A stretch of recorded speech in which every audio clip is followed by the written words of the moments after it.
everyone, I just posted day 20 of our 90 Days to Taxes series where I am taking new businesses or businesses that may be disorganized and I'm helping you get ready for tax season. Today we talked about hobby versus business losses. So you may have heard that, in order for the IRS to consider you a business, you have to be profitable 3 out of every 5 years.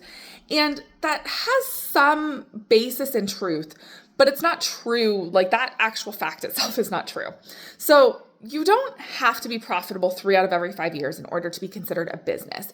And even if you are profitable 3 out of every 5 years, that does not mean that the IRS is going to consider you a business.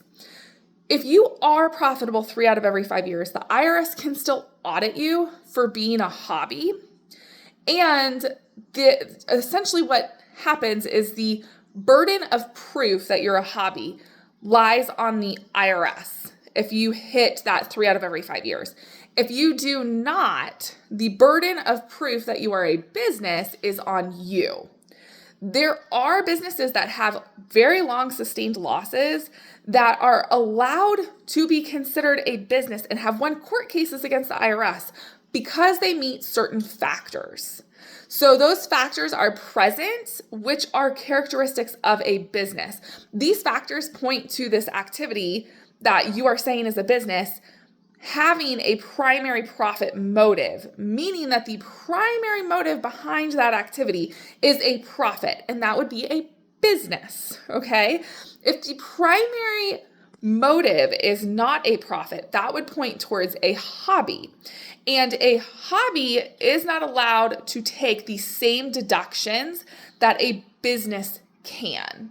So a hobby can only take direct expenses, meaning that a hobby cannot have indirect expenses written off, such as office supplies, computer equipment, that kind of stuff.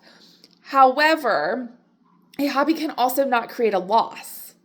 Businesses, on the other hand, can. They can take indirect expenses and you can have a loss in a business. So if you want to learn more about a hobby versus a business, go ahead and watch the video that is linked to the short. I can't go into all the details in the short just because I only have 3 minutes. But I discuss it in detail. I show you the factors that the IRS considers in the event that they do audit you for a hobby versus a business. And I give you a lot more information in that video. So I will see you guys in that video, or I will see you guys next time.